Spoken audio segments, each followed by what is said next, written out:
Hello everyone, I'm using a Roberto's Rascals Henry's Rainy Day image that I stamped onto Copa Quality 80-pound cardstock with my Memento Tuxedo Black, and for once using a different color combo for the skin.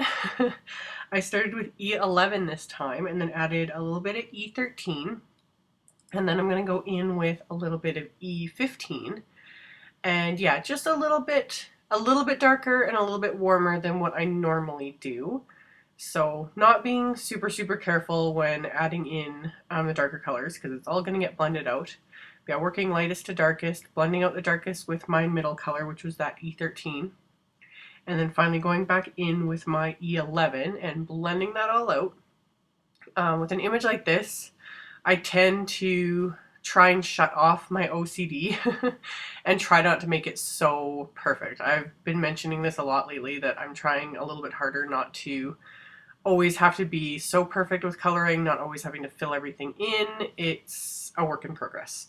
But anyway, for this little guy, this part was really hard for my camera to focus, but to do curly hair, I hold the marker almost straight up and down and use just the very tip. And again, working lightest to darkest, I just scribble it on in little circular motions.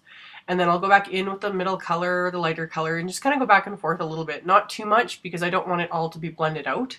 You know, you want to see that little definition of the curly hair. So it's really simple and super fast. Like you basically just scribbling. So I did his little hair, and then I used the same two medium colors, which was the E47 and 49, to do his pants and the book and part of that little wall there. And then I went on to do the little puppy dog, and I used E31 and E33. Again, kind of scribbling it on. Not blending it too much just because, well, it's a puppy dog. He's got a little bit of texture and stuff with, depending on if you want him, however you want to make him look. So yeah, scribbled on the colors, added a little bit of E15, and then kind of went back and blended it a teeny little bit. But yeah, nothing too fancy. And then I totally forgot to do his nose until after the card was done, but I just took a little bit of E47 and lightly dabbed it on for his nose. So once I did that, I went on to do the window frame and the little bench seat. Just no rhyme or reason to why I choose which areas to color. I always do the skin and hair first and then just go from there. So I used the E81 and 84 for that. And then for the window, I first went in with the C00 and then I went around the edges with C1 and then just quickly blended that with the C00 just to give it a little bit of like a gray look. And then lightly went over with BG000 just for that little bit of blue for the rain, but obviously like rain doesn't technically have any color, so you don't want to overdo it. And I'm not good at, coloring things like that, so I just kept it simple. Like some people can make it look phenomenal, but yeah, not me. So once I did that, I went on to do the curtains. Again, simple. I didn't do a whole lot of blending. If you really wanted to spend the time, you could make it look phenomenal, the shading, and like some people are just so good at that. But me, I would rather just get it done. And I just find that so many people don't notice, the wonderful coloring, and mostly just because I don't have the time. I've got a little person and I try and color and do things in between her moods and naps and, all that fun stuff. So I just want to get her done. So again, kept everything simple, used a few random primary colors to color in the markers, or crayons, whatever. And then finally went around all of the edges with my W3 and then W1 and then W00. And that just kind of really finished off the image. It just kind of made everything, kind of grounded it, made it pop a little bit, and just finished it right off. So all the colors I chose were inspired by the little Simple Stories Say Cheese papers. And then I'm using a deconstructed sketch for this, which I will link on my blog post. So that kind of made it even faster because I had the main image, which took up the whole card, and the sketch planned out and the pattern paper, and yeah, it's just less thinking. So for the diagonal little pieces there, I just cut 3 strips of the pattern paper and then adhered them into place on my card front and then just flipped it over and trimmed off the edges that hung over with my scissors. So super simple. You don't have to worry about trying to cut it at an angle or anything like that. And then I have a little piece of Stampin' Up's old More Mustard cardstock, and Oh, my brain has stopped, but there's actually a color that MFT released. I don't know. I can't remember if it's the safety orange or one of the other ones.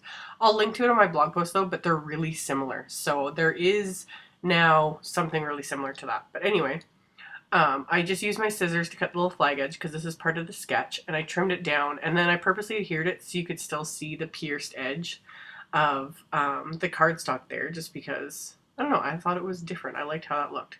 So adhered that to my card front, and then I'm using a stamp from my Rainy Day Sentiment set, and I'm inking it up with my VersaFine Onyx Black, and again stamping it onto the More Mustard cardstock.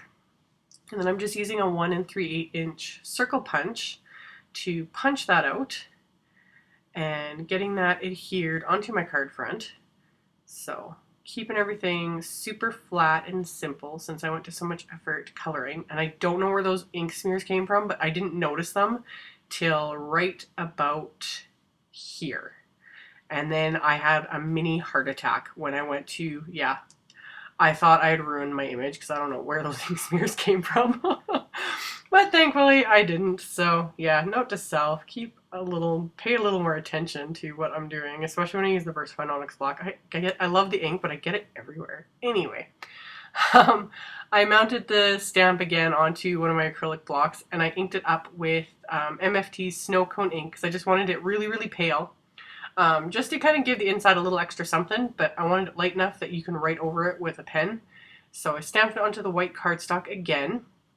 And then, yeah, I used my largest pierced rectangle MFT Dynamics to cut it out. So taped it into place so it stays where I want it when I run it through my Big Shot. Trimmed off all that extra, ran it through.